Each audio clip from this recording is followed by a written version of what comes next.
But how else can we explain these terrible deaths? Von Eltz last night, 5 others before him. That's 6 within as many weeks, Inspector.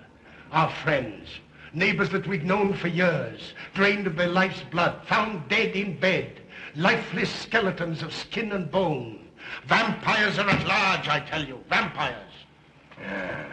Malignant demons who issue forth from their graves in the dead of night to attack their victims and drink the blood from their veins. Gotten him abreast, Schneider, don't jest. Ah, that blood-sucking legend belongs in the same category with werewolves and all other peasant superstitions. But the bats, man. The bats. God, yes. Big ones, so. Oh, now we're switching to bats again. There was an epidemic of giant bats in Kleinschloss in 1643. And at the same time, there was an outbreak of vampirism. Rot. Why, this record from the town archive proves it. Says it, not proves it. Well, I'll show you. I'll show you. Now, here it is. And on this day was von Hausmann hanged from a gibbet in the public square after being convicted on a proven charge of vampirism. And on this same day, there did occur the departure of the bats. Thousands of horrible flying creatures which infested the town for weeks. And on the night of this same day, February 13, in the year of our Lord, 1643, was there a stake driven through von Hausmann's heart and his head cut off with a grave digger's shovel. There. Well, all the records in the world can't make me believe in vampires. There are blood-sucking bats, yes. In South America, thousands of miles from here, but not in Kleinschloss. But bats fly. They could fly here. You saw the bodies. All of them. 2 wounds on the neck, right at the jugular vein. 2 wounds on the neck, pierced and spread apart just as if 2 fang-like teeth had bitten through the flesh and right into the veins. And in every case, a blood clot, 8 inches from the victim's neck. The mark of the feast, the devil's signature. Does that appear the mark of a human being or a demon's? God save us, the devil's. You ought to make a pretty fair meal for a vampire. But let's be consistent. Are these human vampires or bats? Vampires can take the shape of a human or a bat, just as they choose. Oh, they're magicians. Well, it doesn't make sense to me. The whole village is in terror. We live in closed houses, behind locked doors and bolted shutters, not daring to close our eyes, fearful lest this unseen silent death may find us in our sleep, for it is then that it strikes, swiftly, silently, ghastly. My room is tightly closed. The windows are barred, nailed down. Nothing can get in. Nothing. But they tell me vampires can go through stone walls like that. God save me, so they can. We've got to do something, I tell you. Kleinschloss will become a deserted village. Well, you might catch all the bats and drown them in the river. Carl! While you're hunting for vampires and chasing bats, I'm looking for a human being. A murderer, a fiend. Well, then don't jest about it. Do something. I'm trying to. Every hour, every day, every night since this thing started.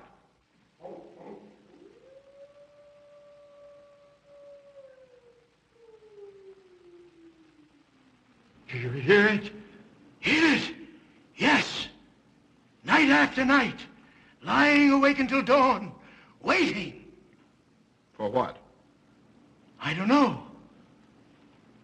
That's what I thought. Good night, gentlemen. Don't let the vampires get you.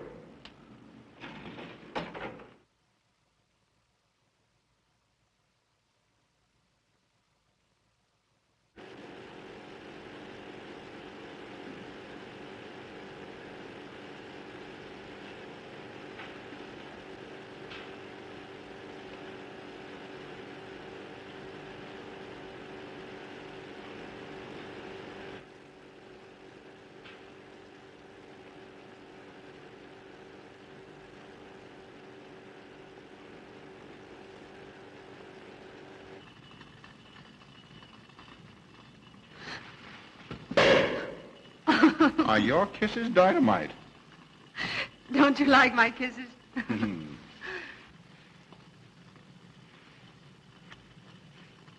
Well, how's my mastermind this evening? Well, if you want the truth, not so good. The Burgermeister and his Grand Council still stick to the vampire theory. Stick to it. Huh. They're quoting history to prove it. I think you and Dr. von Niemann are the only sane people left in the village. And you? What about you? Me? Well, I'm beginning to think I'm 7 different kinds of a fool. Murders are being done under my very nose. I must be as blind as the bats themselves. I can't find a single clue. Oh, but you will, Carl. You will. Well, I haven't. Oh, Ruth!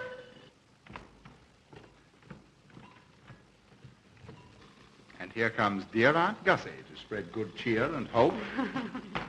Just what I thought. Slaving your life away in this awful place. It hasn't got that nice, clean, wholesome smell of a hospital. How are you, Carl? Oh, quite well, thank you. Well, I'm not. This clammy old place is bound to give me pericarditis, enterocolitis, neuritis, well, anyway, rheumatism. You have some coffee? No, thank you, Frau Stammmann. No, it's just as well. There's only 2 cups. Yeah. That'll take the chill out of your bones. Thank you.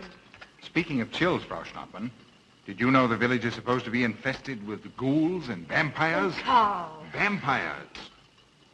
Pariahs among fiends. Demoniacal creatures with huge canine teeth who bite deeply into the necks of their victims to quaff and gorge on blood. Warm human blood. There's no such thing as a vampire, Carl Brett Snyder. I don't believe in it. You're just saying that to frighten me. And I just won't be frightened. I'm entirely too sensible to believe in such rubbish. I beg pardon. Oh, so it's you. I'm sorry if I frightened you. Who said you frightened me? I'm not afraid of anything. Could you tell me where Dr. von Niemann is? Well, he drove to the village to see Martha, the old apple woman. Thank you.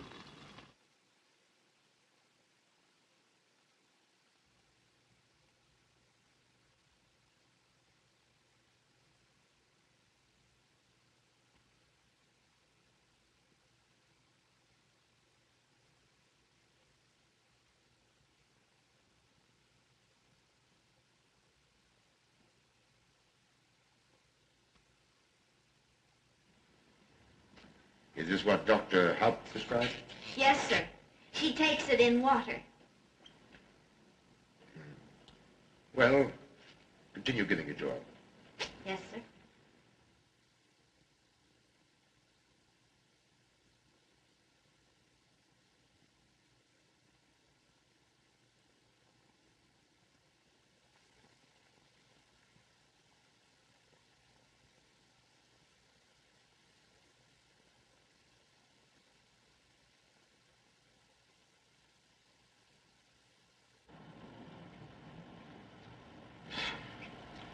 It's stifling in here. Open these windows. Yes, sir. Herman open windows. Me do.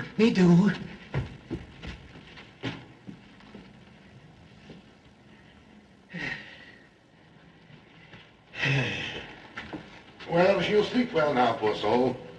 It won't be necessary for you to stay here. A good night's sleep will work wonders for her. It was kind of you to come, Doctor. Oh. Martha has sold me apples for many years. Always a good, ripe, juicy one. Martha, give me apples. I like. Oh, Josephine. Oh, good. She wants her cross. Herman, get. Here. Now, there. For Martha. There. Oh. She won't let it out of her sight. A terrible experience. To be attacked by a giant bat is enough to shatter anyone's nerves. She talks about it all the time. How it flew in her face and tried to sink its teeth in her throat. No. Bats no do. They soft, like cat. They not bite Herman. Be quiet, Herman. See what you've done. There, Martha, there.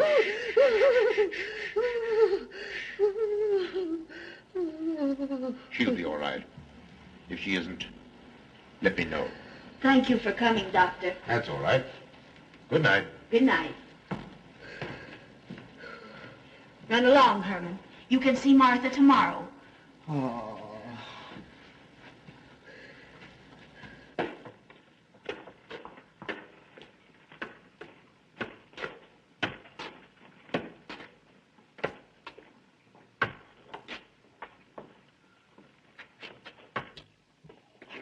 Ah, Dr. von Niemann. Ah, Kringen, how are you? Much better, thank you kindly, sir, since you prescribed for me. That's right. Go to bed, Herman. Go to bed.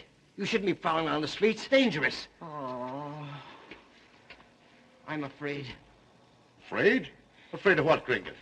The bats, sir. Big, giant bats with wings like an eagle's. You saw this bat, you say? I saw it swooping down the street. It came directly for my throat, sir. When was this, Kringen? Last night when they came to take Von Els. It was a big, monstrous thing. I saw it leap across the alley and into a window. I ran just as fast as my legs could carry me. You said nothing about this? There's enough fear in the village already. Maybe I should. Maybe I should. I will. I'll tell the Burgermeister. Yes, Kringen. That's the thing to do. No. Bats. Bats good. They not hurt Herman. He plays with them. You no tell. No. No. Go to bed, Herman. Go on. Go on, go to bed. You say he plays with bats? His garret is filled with them. He makes pets of them. That's odd. Very odd. Maybe he's it.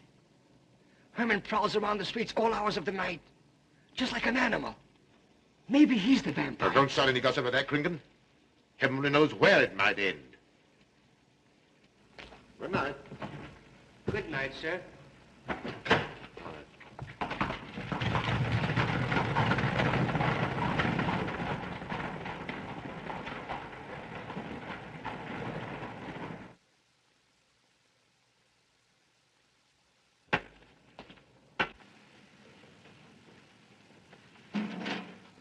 There. Now. Soft. Nice. There. See? What did I tell you? Perhaps there's something in what Kringen says. Seems strange that a human being should want to play with bats.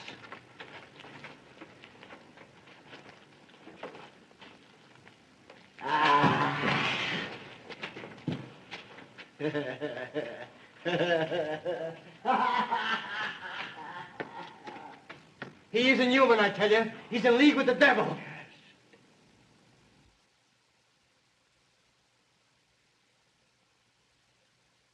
Put it on. Put it on. There. Thanks. Now go to sleep. You'll be all right in a few days. The doctor says so. Close the window. Close the window. I'm afraid. The vampire. Well, he said leave them open, but I'd have them closed.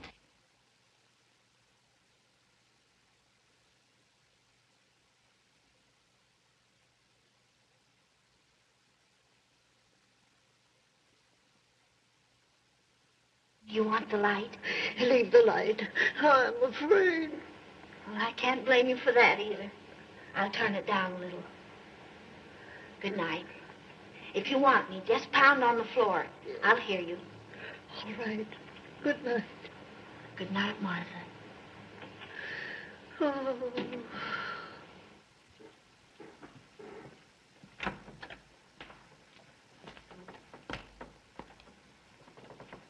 Herr Brett Schneider is here to see you, sir.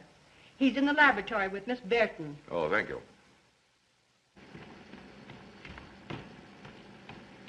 Ah, here you are. Good evening, Doctor. Good evening, Ruth. How are you, Carl? Well, I'd feel a lot better if I could find a solution to these murders. You don't believe in this vampire theory, then? Of course not. Do you? There are many strange happenings, my boy. Many mysteries beyond the power of the human mind to comprehend. Have you a theory which might explain these deaths? Well, I'll be pleased to discuss it with you, but not now, not now. I have some very important work to do. Well, tomorrow, then. Tomorrow? Yes, perhaps. We'll see. Oh, this isn't so important, Miss Betty, that you can't let it go till tomorrow. All right, thank you, Doctor. Oh, how about Martha? Huh? Oh, nothing serious. Just a case of nerves, that's all. Good night. Good night, Doctor. Good night, Carl.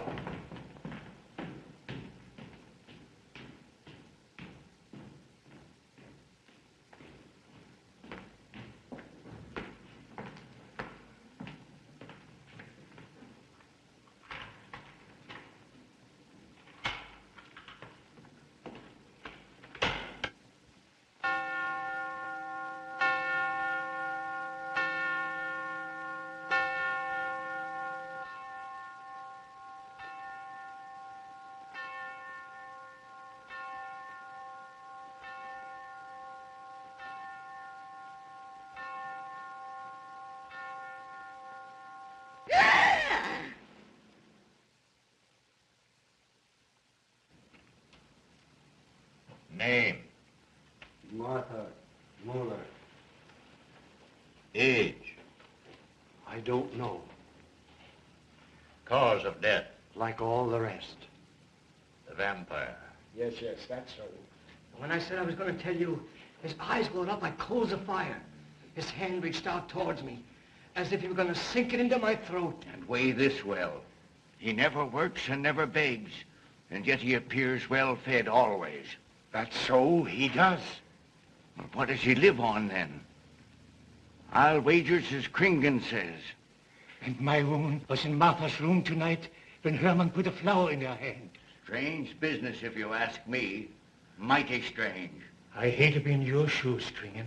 Yes, after what happened tonight, I'd lock myself in my room and pray God to protect me from the devil.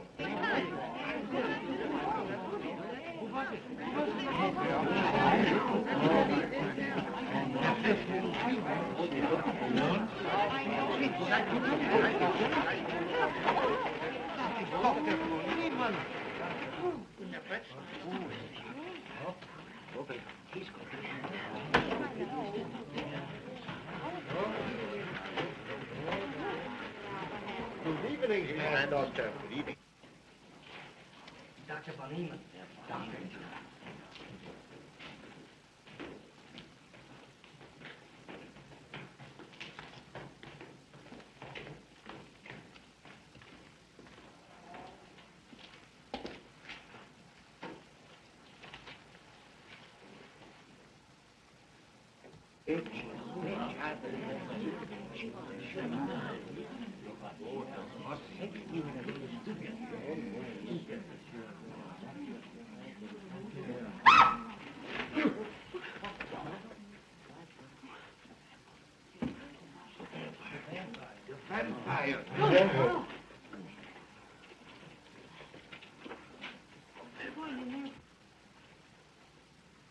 Well, what do you make of it, Doctor?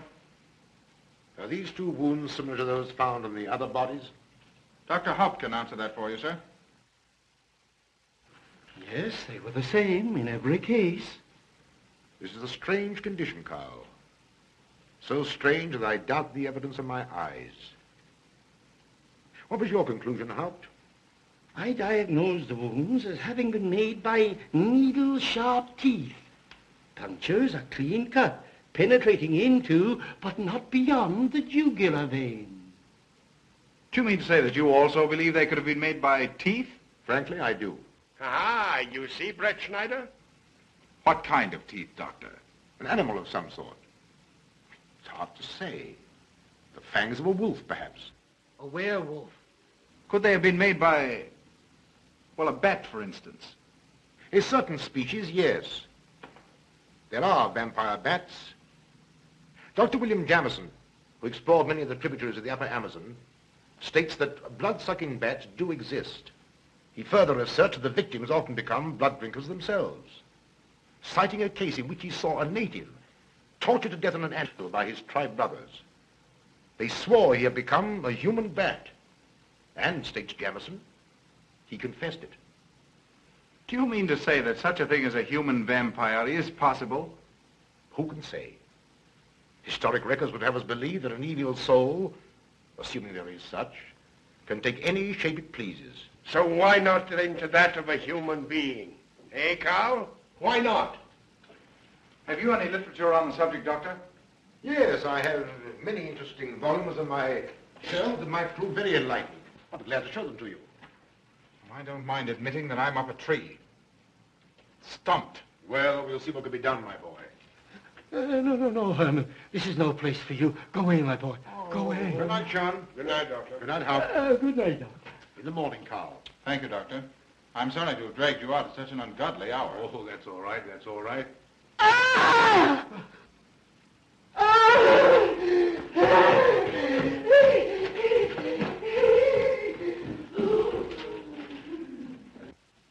A child fleeing in horror from the sight of death. There goes the vampire. Arrest him. Lock him up. Kill him. Has the entire village gone mad? Herman wouldn't harm a baby, and you know it. I've walked the streets of this village for over 40 years, but tonight's the end. He knows that I've told he plays with bats.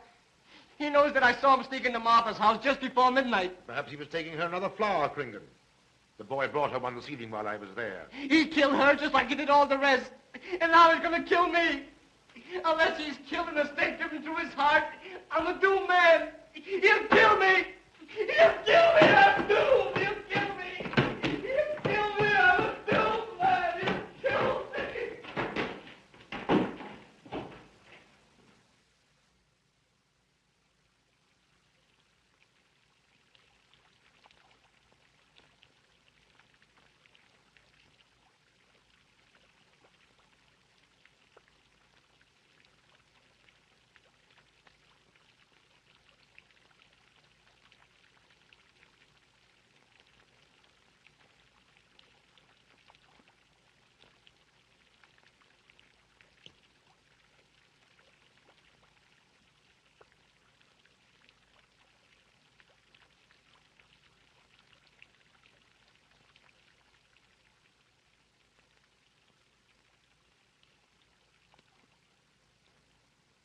Good morning, Mr. Brett Schneider. What brings you to Kleinschloss so early? You.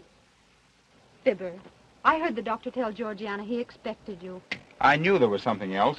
You're a delightful prevaricator, Carl, but not a very convincing one.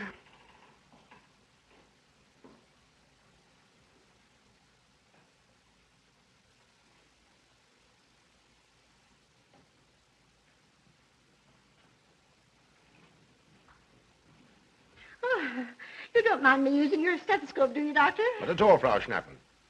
But what seems to be the ailment this morning? What's that? Oh. What seems to be the ailment this morning? Well, Doctor, I am positive that I have valvular leakage of the aorta.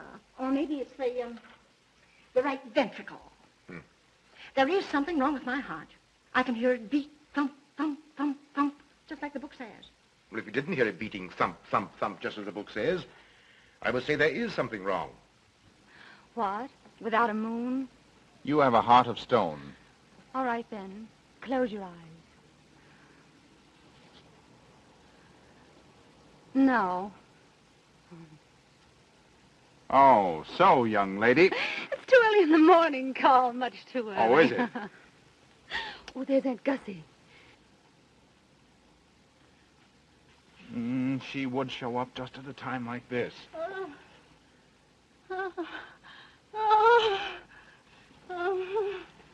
Well, Aunt Gussie, what's the matter now?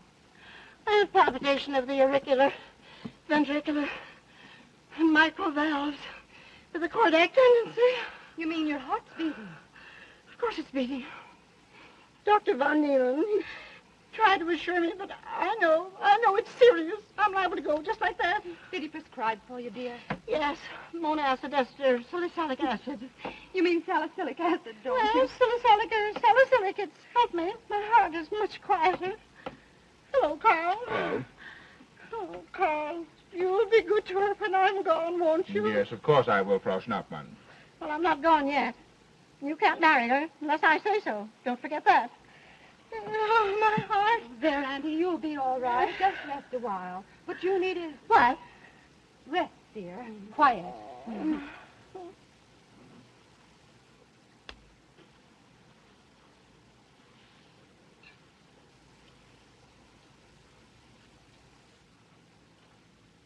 Aunt Gussie has a heart like a steam engine. Come on.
Don't you know it's wrong to steal? You've cut yourself. See? Blood. Yes. Stop it, stop it. No hurt me. No hurt. Oh, you poor thing. Now, you wait right here, and I'll run in the house and get something for that finger. A subcutaneous wound like that might easily result in a tetanus infection. Tetanus lockjaw. Not that you need be afraid. From the way you talk, I think you've got it already. Look, here's a nice juicy apple for you.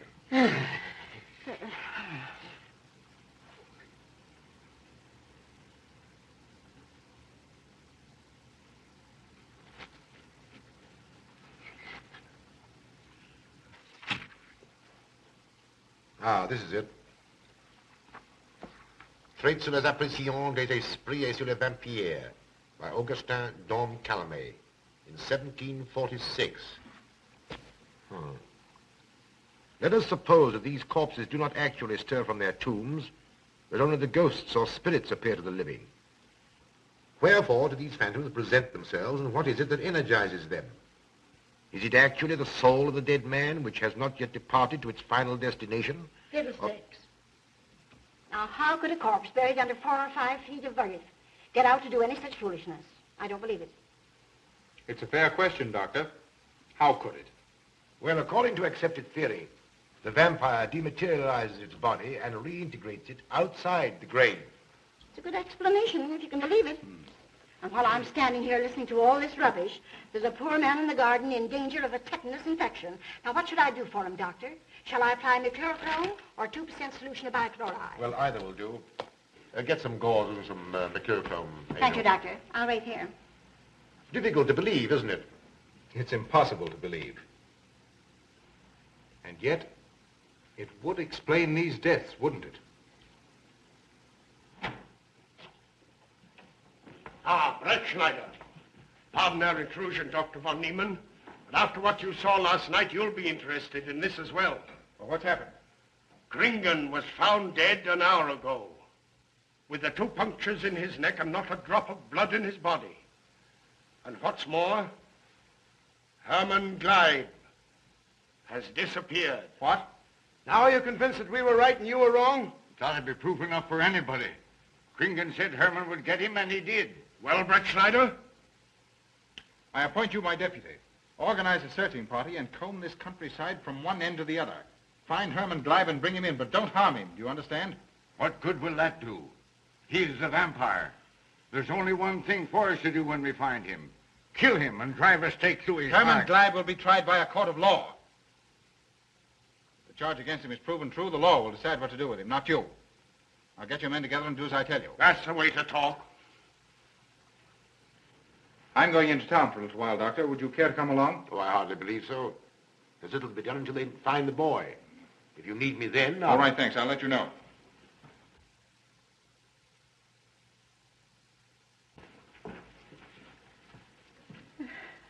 I feel as though I was going to faint. Oh, there, Auntie. There's nothing here to be afraid of.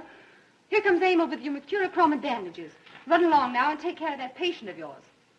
Oh, heavens, I forgot all about him. Oh, my heart.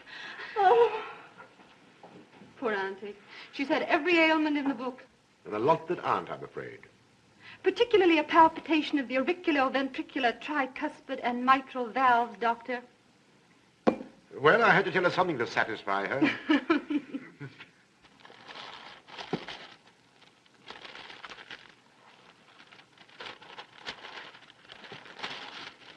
Here, you mustn't do that.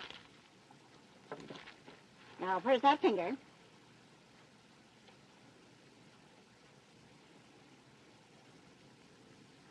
You good like Martha. She give me apples. Herman like you. Are you Herman? Me, Herman. You give me apple? Herman give you nice soft bat.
What is it, Georgiana?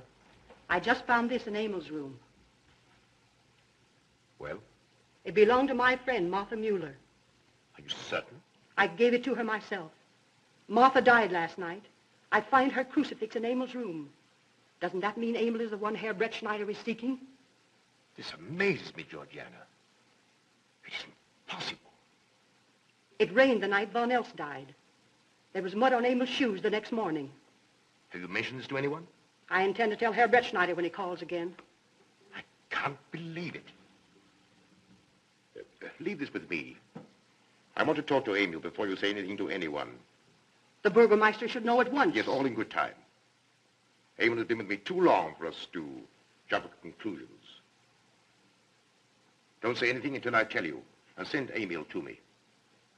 Very well, Doctor.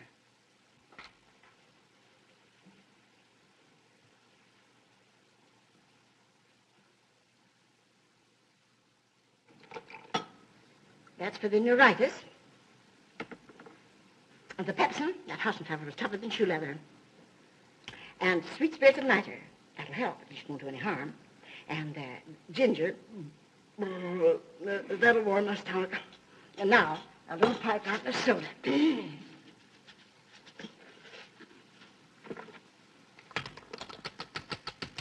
Ooh.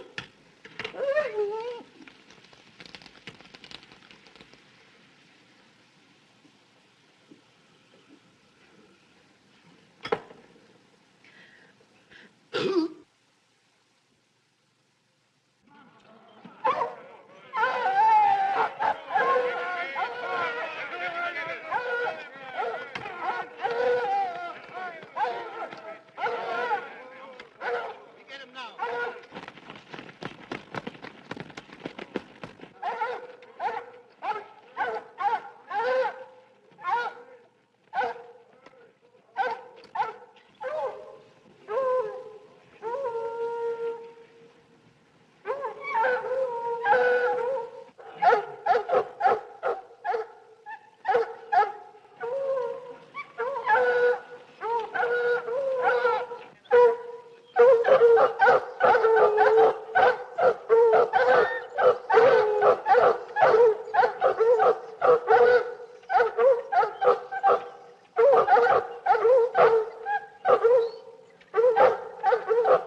Back to the village with us.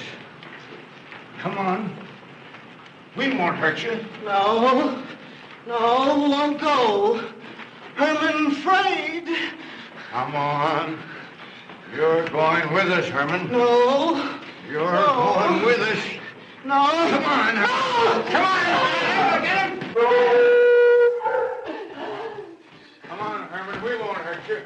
Come on. No.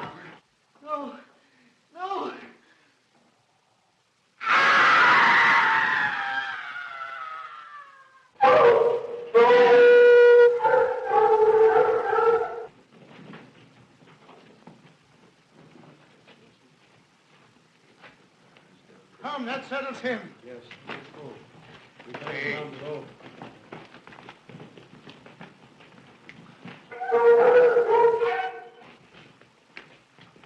We've got to make certain. I won't go down there. Nobody asked you to. I'll go myself. Can you see him? He's on a ledge about 50 feet down. I'll get a rope. We've got to make certain, I tell you.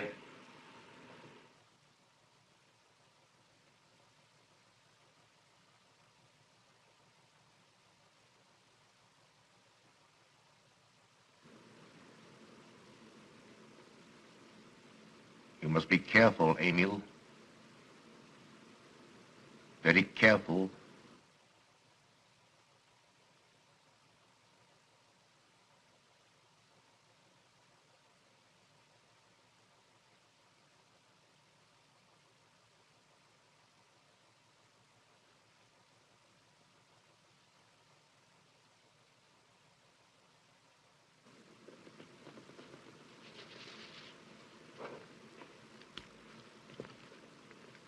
No.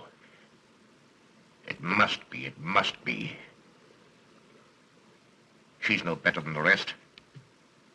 I've got to go on.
Oh, it's you, Doctor. Good evening. I'm sorry to have to disturb you, Doctor, but we simply couldn't make Georgiana hear the bell. That's quite all right, my dear.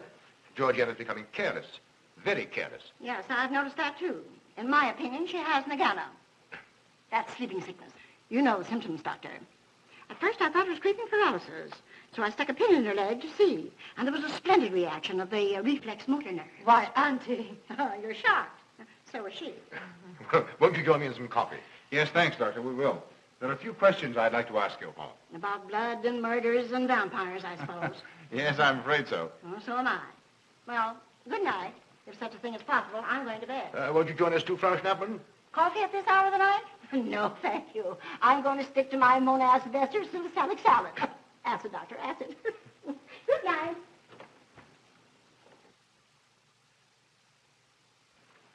What's the news in the village, Carl? Have they located Herman yet? No, not a trace of him. I hate to think of that poor misfit being hunted down like a dog. You know, I simply can't bring myself to believe in that vampire theory. Will you pour, Ruth? Certainly. I know, Carl. Our saner, calmer judgment tells us that such things can't be, and yet, here, for instance, in this ponderous tome, are cited 1,001 phobias and complexes that human beings are heir to. Some of them are strange, more untenable even than werewolves and vampires. Could I have some more, please? You drink entirely too much coffee. Well, it's my one weakness. And also my excuse for tolerating Georgiana's laxity and other things. She does know how to make good coffee. Thank you. She brings it to me every night at exactly 10 o'clock. And when I've drunk it all, then I know it's time to quit. Yes. And eat breakfast so you can have more coffee. No.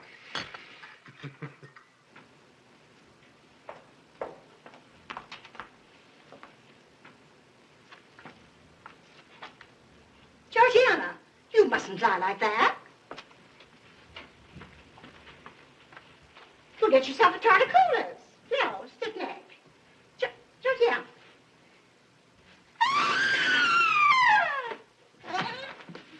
That was Auntie.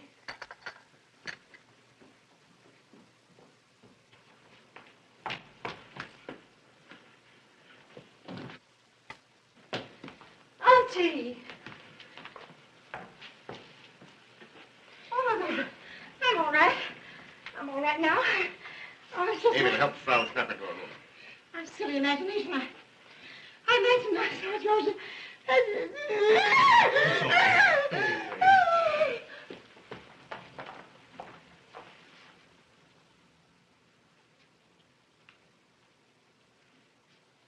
The same 2 wounds, Doctor. And my last words to her were angry ones. A petulant reprimand for being late with my coffee. What time is that? About 2 or 3 minutes after 10. She's been dead then about 45 minutes. Bloodless like the rest. It passes all belief. Ruth's aunt saw Herman Gleib in the garden this morning. Could it be that he...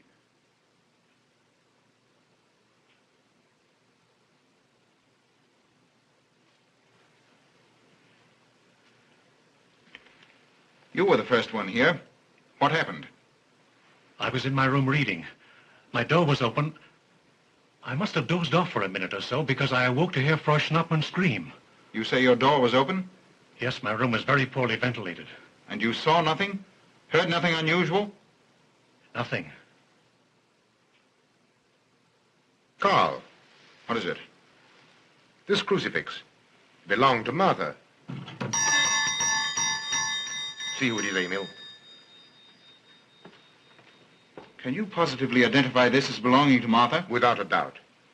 I saw it in her room the night she died. How in the world did it get here? Herman Gleib was in her room. He had that crucifix in his hands. And Herman was here today. Maybe here now, for all we know.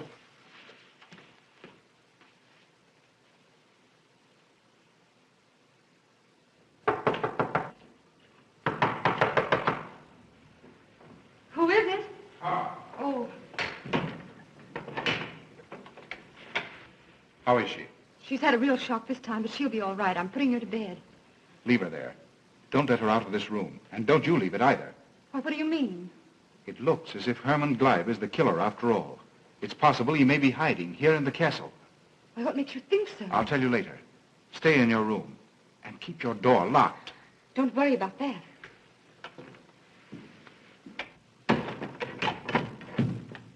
I heard every word he said, and I don't think there's any use of them searching for Herman. They should look for a dog, a human-faced dog. Andy, the doors and windows are all locked. There's nothing to be afraid of now. Oh, who said I was afraid? I'm not a bit afraid. No, of course you're not afraid, but you must get some rest. Rest in this awful place? With dog-faced Hermans and human-faced bats and blood and murders and vampires.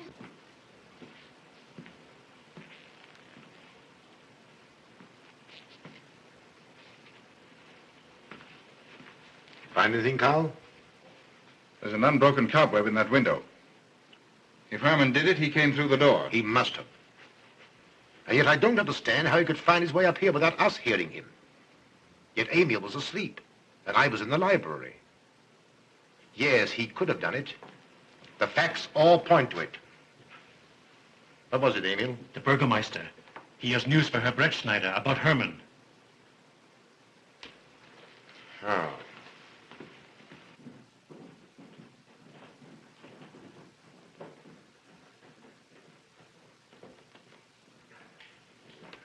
Pardon the intrusion, Doctor. Pardon the intrusion. I knew Carl was here, and I thought you wouldn't mind if I ran in to tell him the news. About Herman? Yes.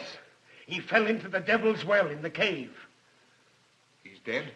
Dead as a doornail. This ends our troubles, Carl.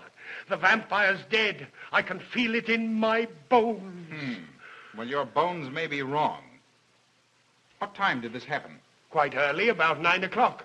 The cave is nearly 2 hours from here. That's why we didn't hear it sooner. Well, it may interest you to know that there's been another death after your vampire died. Who? Dr. von Niemann's housekeeper. Right here in her own room. Mother of mercy. What are we going to do? But a natural death wouldn't kill a vampire, Carl. You know the accepted theory. A stake driven through the heart. Oh, yes, that's the theory, all right. But... What? But they did. They drove a stake through his heart. Good God, are we living in the Middle Ages? It wasn't through my sanction, Carl. Basawa did it. He told me so himself. Well, that ends the vampire theory as far as I'm concerned. Herman Gleib died in the accepted fashion for killing a vampire. Oh, no, there's some human agency at work here, Doctor. A madman who kills to satisfy some violent, sadistic urge. Yes, you're right, Carl. I've been a fool, a superstitious fool. Did they leave his body in the cave? Yes. Yes, they did. Well, in view of what's happened, don't you think you owe him a decent burial? You're right. In view of what has happened, we do owe him that, Carl. I'll see to it at once, this very instant. And I'll make arrangements for Georgiana's removal to the morgue. Good night, Doctor. Pardon the intrusion. Good night, Gustav. Pardon the intrusion. Well, here I am, just where I started weeks ago. There isn't a single theory that doesn't lead straight into a stone wall. I've jested about this vampire business because my better judgment told me it was a lot of nonsense. Then I reached the point where I was willing to accept even that, because it seemed to satisfy the equation. All of us have been superstitious. I don't know which way to turn, where to look, what to look for. Why should anyone want human blood? Why? Calm yourself, Carl. Calm myself? Calm myself? With all these unsolved murders staring me in the face and no solution in sight? How much blood is there in the human body, Doctor? About 6 liters, approximately. Can you think of any purpose for which that amount of blood might be used? No. Not even in transfusions. That's the point which stops me. There isn't any other use for human blood. Murderers leave clues. And these atrocities are murders, Doctor. Those simple fools in the village can believe what they like, but you and I are sane, thinking people. And you know and I know, Doctor, that these are murders. The last one was done here. In this very house, right under this roof. All right, I'll start here. I'm going over every foot of this place, both inside and out. Nobody, sane or insane, is clever enough to get away with murder without leaving a clue of some sort.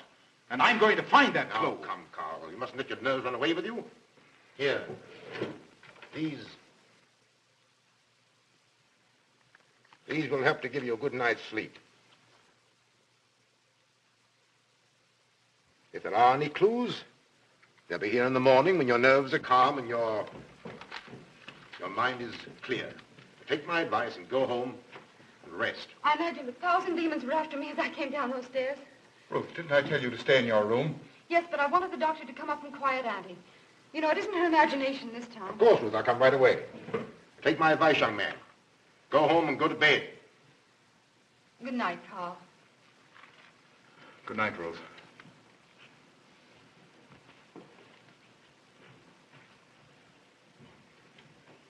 Good night, Carl.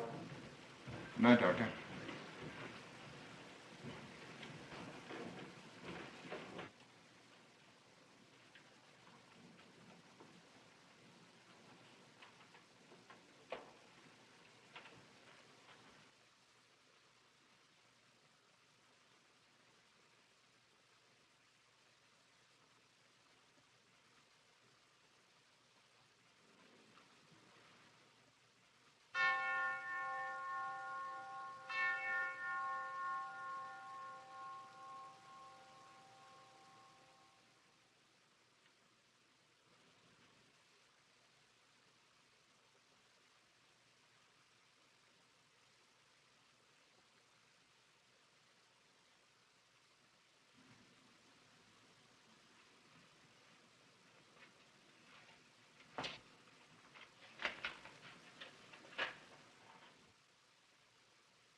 If his lights are on, you must wait, Emil. Wait until he has gone to bed.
Handle him as you did the others, Emil.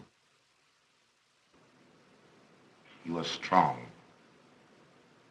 Very strong. I am waiting for you. Waiting for you to bring him to the laboratory.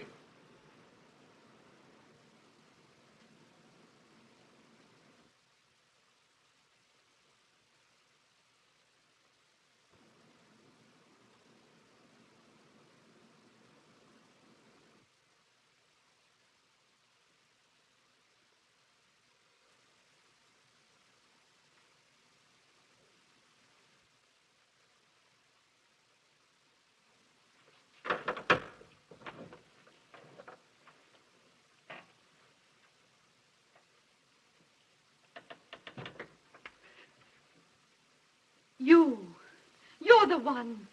What mad thing are you doing? Mad? Is one who has solved the secret of life to be considered mad? Life, created in the laboratory. No mere crystalline growth, but tissue. Living, growing tissue. Life that moves, pulsates, and demands food for its continued growth. Huh. You shudder in horror. So did I the first time. But what are a few lives to be weighed in the balance against the achievement of biological science? Think of it. I have lifted the veil. I have created life. Wrested the secret of life from life. Now do you understand? From the lives of those who have gone before, I have created life. I'll tell Carl. You may. For tonight, Carl's name will be added to yours. And all of those whom this achievement will immortalize.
I didn't take your sleeping tablets, Doctor.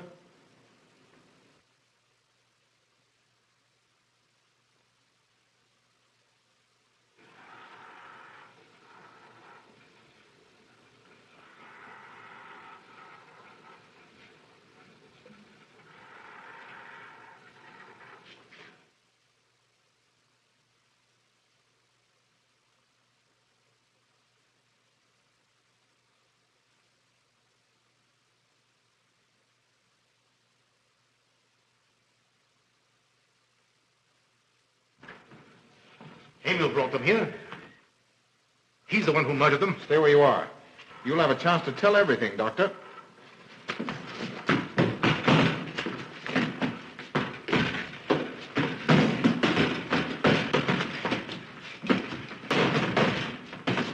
I'll take care of von Niemann. Get her out of here.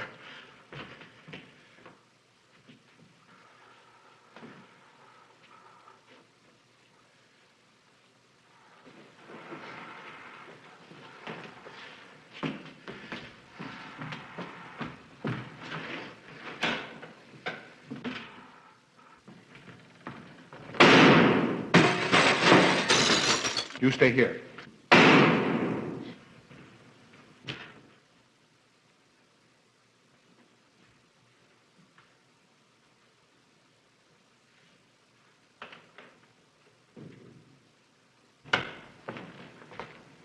Von Niemann and Emil. Doctor! Dr. Von Neumann! Oh, she mustn't see them. Where is Dr. Van Neumann? I must see him immediately. Aunt Gussie, you can't. He can't be disturbed. Oh, but I must see him. I simply must. That hydrous magnesium sulfate he gave me is affecting me most peculiarly. You'll pardon me? Hydrous magnesium sulfate. Well, that's Epsom salts.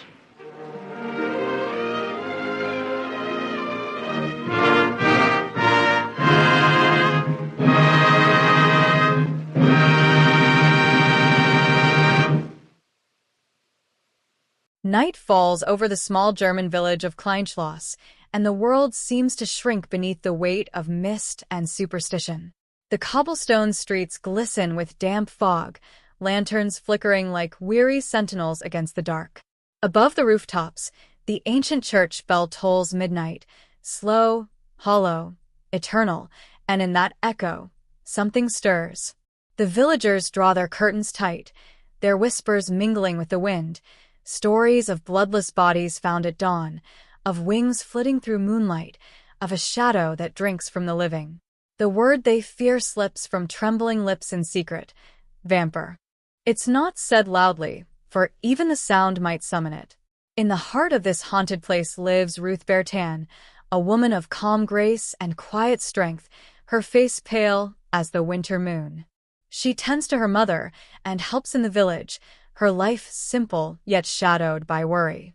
Her closest friend and love is Karl Brettschneider, a young inspector with sharp eyes and a mind that rejects the old fears. To Karl, these are not the works of demons or the undead, but of flesh and blood, crimes committed by men hiding behind myth. Yet as he moves through the fog-laden streets, even he feels it, that strange, electric stillness that clings to the air, the sense that the night itself is watching. Overseeing it all is Dr. Otto von Neumann, a respected scientist whose calm voice and steady hands give the villagers comfort. He is a man of intellect, logic, and authority, the kind who stands tall when others tremble. His great laboratory looms above the town, a cold sanctuary of flasks, lights, and the hum of experiment. He assures the frightened townsfolk that there is no vampire. That disease, not darkness, takes the lives of their neighbors. And yet, behind his measured tone, his eyes gleam with something unreadable, something that feels colder than reason. As dawn breaks, the village awakens to another horror. A woman is found pale and lifeless in her bed, 2 small wounds upon her throat. The priest blesses the house. The doctor examines the body. Whispers rise like smoke. It happened again. The camera lingers on faces, terrified mothers, Weary men clutching crosses, the old muttering prayers to saints long forgotten. Fear becomes a fever that spreads faster than truth.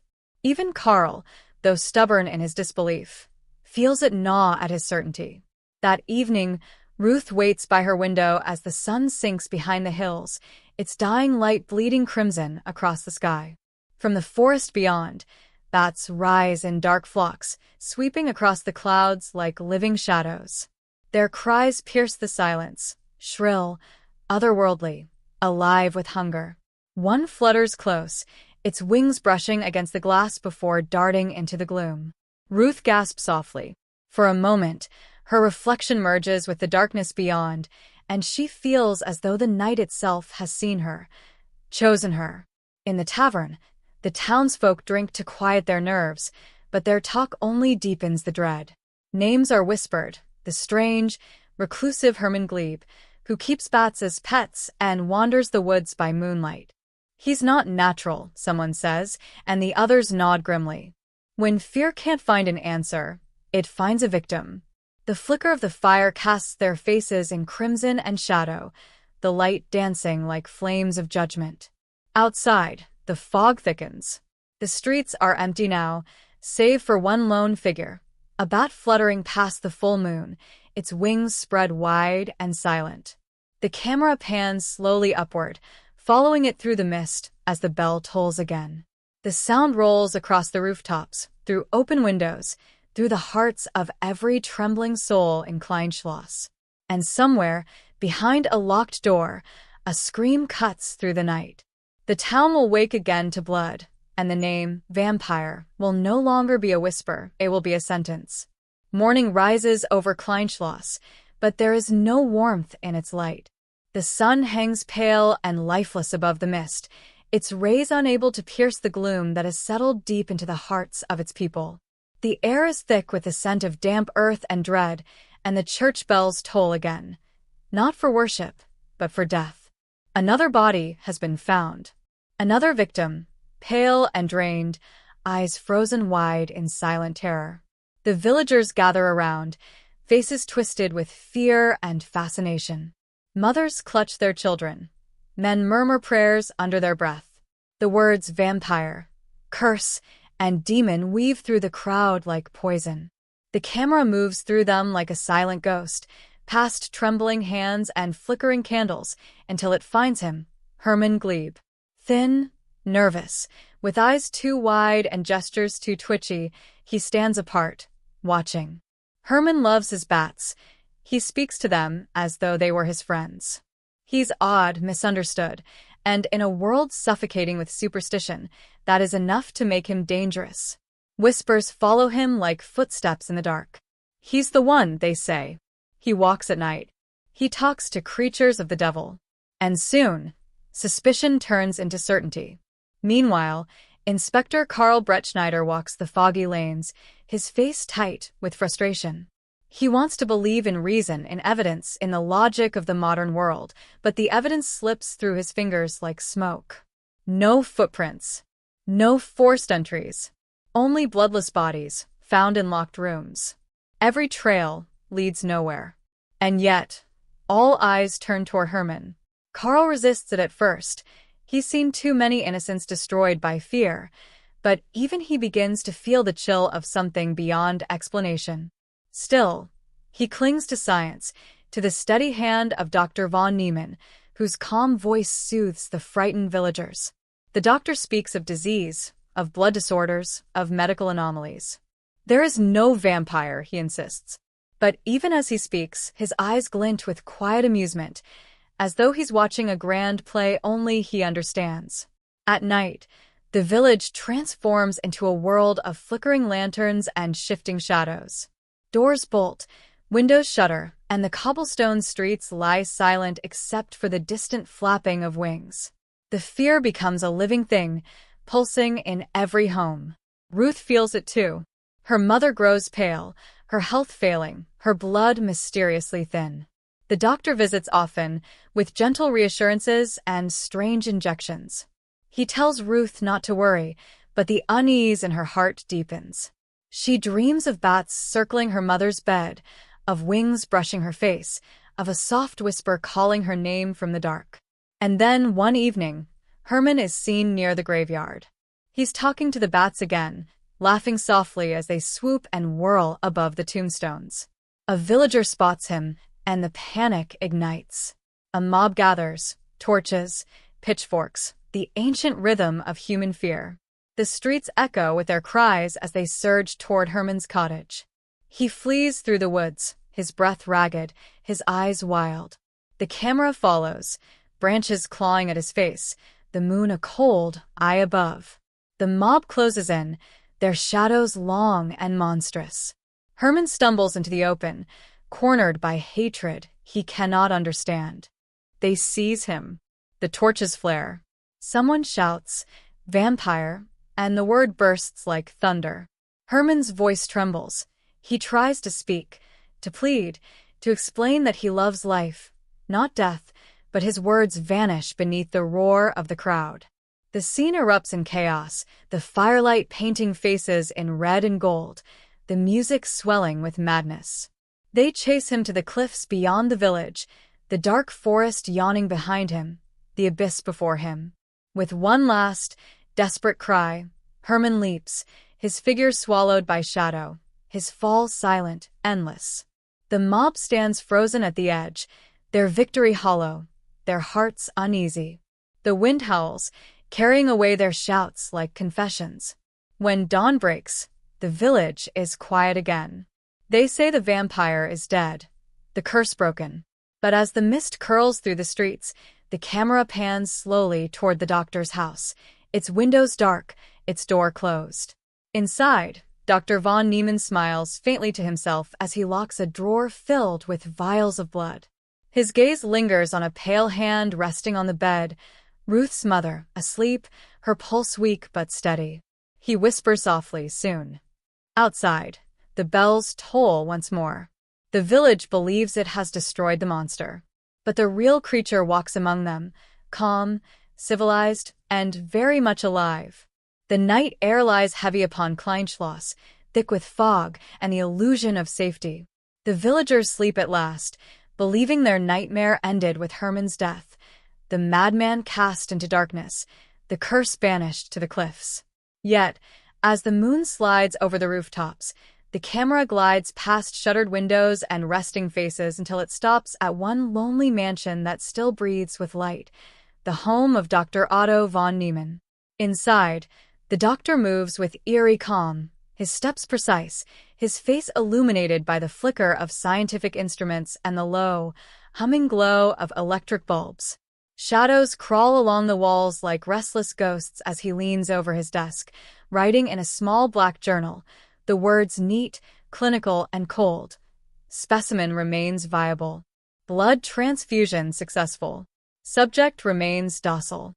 His hand pauses. He smiles. In the next room, Ruth's mother lies motionless beneath white sheets, her skin translucent, her breath shallow. Tubes and glass jars shimmer beside her, each filled with a strange red liquid that catches the light like rubies. Von Niemann adjusts the valves, the faint hiss of air filling the silence. To him, this is not horror, it is triumph. He is not a monster of the night, but a god of science, conquering death by stealing life drop by drop. The myth of the vampire, he believes, is only the primitive shadow of his genius, a reflection of what men cannot yet comprehend. He does not drink blood for hunger. He takes it for progress. But in the dim light, as he watches the crimson swirl inside his instruments, even he seems possessed. His eyes gleam not with reason, but with obsession. Ruth, however, cannot sleep.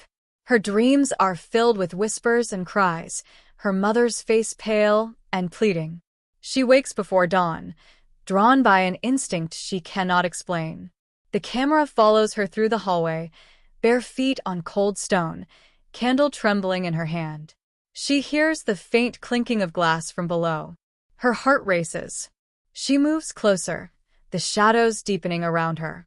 Through the crack of the laboratory door, she sees him, Dr. von Niemann, bent over her mother, attaching tubes, draining blood into his infernal devices. For a moment she cannot breathe. The truth crashes over her like a wave of ice. The doctor is the vampire, not by curse, but by choice. A man who hides behind science to justify his thirst for power. She gasps and the candle flickers. The doctor turns. His face, calm and kind in daylight, now stretches into something almost inhuman. His voice, smooth and measured, slides into the air. "Ruth," he says softly, stepping closer, "you shouldn't be here." His tone is gentle, but the menace underneath it is unmistakable. She stumbles back, whispering that she's seen everything, that he's killing her mother. He smiles faintly, almost pityingly. "No, my dear," he murmurs. "I am saving her. You simply do not understand." Ruth flees into the fog-drenched streets, the candle extinguished by the cold night air. She runs to Carl, who has been drinking away his guilt, haunted by the memory of Herman's death. When she bursts into his room, wild-eyed and trembling, her words pour out in fragments: blood, her mother, the doctor, the machines. At first, Carl thinks grief has broken her. But then he sees the terror in her eyes, that raw, undeniable truth. The doubt he's buried since Herman's death rises again.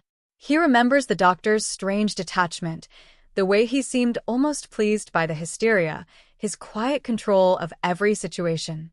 The pieces fall into place. The vampire never died, because it was never Herman. It was the man who had been there all along, the one who watched and measured and smiled while others suffered. Together, Ruth and Carl steal through the sleeping village, the moon their only witness. They approach the mansion once more, its windows glowing like the eyes of a beast. Inside, von Neumann prepares his final experiment, a transfusion that will drain the last of Ruth's mother's life to sustain his twisted pursuit of immortality. His assistant, a nervous young man, watches in horror but dares not speak. The doctor's hands move with godlike precision, his face serene, almost blissful. He hums softly, a hymn of his own making. As Ruth and Carl force their way inside, the camera whirls through chaos, the thunder outside, the glass breaking, the doctor's instrument shattering. Von Neumann turns, startled, the mask of civility slipping to reveal something hollow and predatory beneath. His voice rises, desperate now. "You fools. You call it murder, I call it evolution." But the words ring hollow against the storm. The lightning flashes across his face, revealing eyes that gleam with madness, not genius. The struggle is fierce. Carl lunges forward, grappling with him amid the swirling shadows and the hiss of ruptured tubes. Blood spills across the floor, bright and glistening beneath the flicker of electricity. The doctor fights like a man possessed, his strength unnatural, his will unbreakable. Yet, in his arrogance, he stumbles backward, striking the controls of his own machine. Sparks explode, wires crackle, and the hum turns into a violent shriek. The lab becomes a storm of fire and glass.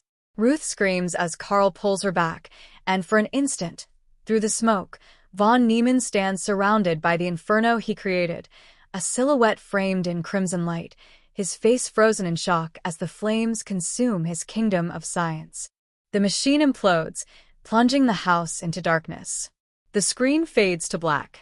Then silence. And when the camera opens again, it's morning.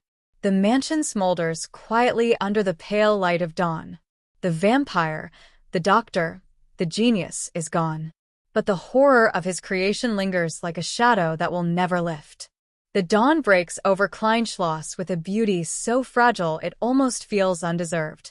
The fog that had smothered the village for so many nights begins to lift, curling away from the rooftops like the final breath of a dying nightmare. Birds sing again, hesitant, trembling, as if unsure whether it's safe to welcome the morning. The air smells of wet ashes and rain-soaked earth, and the church bells ring once more, not for mourning this time, but for release. The camera pans slowly through the charred ruins of Dr. von Neumann's mansion, a graveyard of shattered glass, melted steel, and scorched ambition. The flames have died, but the smoke still rises, carrying with it the memory of a man who tried to play God and became his own monster. Ruth stands among the rubble, her face pale but calm, her eyes reflecting the ghostly light of dawn. In her trembling hands, she holds a locket, her mother's, found among the wreckage, still warm from the fire. Beside her, Karl Bretschneider watches the smoldering remains with the quiet solemnity of a man who has seen the veil between science and madness torn apart. His uniform is torn, his hands bruised, but his gaze is steady. They do not speak at first. Words would only break the spell of this fragile piece. Around them, villagers gather, those same men and women who had once screamed for Hermann's blood. Their faces are filled not with triumph now, but shame. They whisper to one another, their voices small and uncertain. For the first time, they see the truth, that evil doesn't always wear fangs or hide in shadows. Sometimes it wears a white coat, speaks softly, and calls itself progress. Karl kneels near the ruins of the laboratory, where twisted remnants of glass tubes and metal coils lie in tangled silence. The faint smell of ozone lingers, the scent of electricity and human folly. He finds a page half-burned from the doctor's journal. The writing, precise and elegant, reads, "Life is but a current. It must be captured, contained, and commanded." He stares at it for a long moment before letting the ash drift away in the breeze. For all his intellect, von Neumann had forgotten the simplest truth, that life cannot be owned. It can only be lived. Later that morning, the villagers walk to the cliffs where Hermann Glebe met his death. The wind howls softly, and wildflowers sway over the rocks. Karl and Ruth stand together as a small group kneels to lay flowers, a gesture of apology for a man they wronged. "He was only strange," Ruth whispers. "And they called him monster." Karl nods. The guilt weighs heavily on him. He, too, had doubted Hermann, too easily blinded by fear disguised as logic. Now, as he looks over the horizon, the sea below gleaming in the light of rebirth, he feels the cost of both superstition and pride. That evening, as the sun sets over the quiet village, Ruth and Karl walk along the old cobblestone road, their hands brushing together but not quite holding. The world feels changed, gentler, quieter. The windows glow again, and children laugh in the distance, the sound fragile but real. The bats that once haunted the bell tower flutter free into the dusk, no longer omens of death, but simple creatures reclaiming their place in nature. Ruth glances up, her voice soft. "Do you think it's truly over?" Karl looks toward the horizon, the last light painting his face in gold. "It's never over," he says. "But it's ours to keep watch now." The camera pulls back, the two small figures walking through the fading light, framed by the village that has survived its own darkness. The music swells, low strings and a single haunting violin, as the shadows of night begin to fall again, gentle this time, no longer cruel. A final shot lingers on the ruins of von Neumann's mansion, now just a blackened shell against the sky. From one of its broken windows, a single bat emerges, soaring into the crimson twilight, not as a symbol of terror, but of freedom, of nature reclaiming what men tried to corrupt. The wind sighs through the ruins like a whisper of forgiveness. The screen fades to black, and in white letters, the final words appear. The real monsters are not born of myth, but of man's hunger to master what should be cherished. The music fades. Silence. Then, the last image, dawn breaking once more over Kleinschloss. The nightmare is over. The story ends.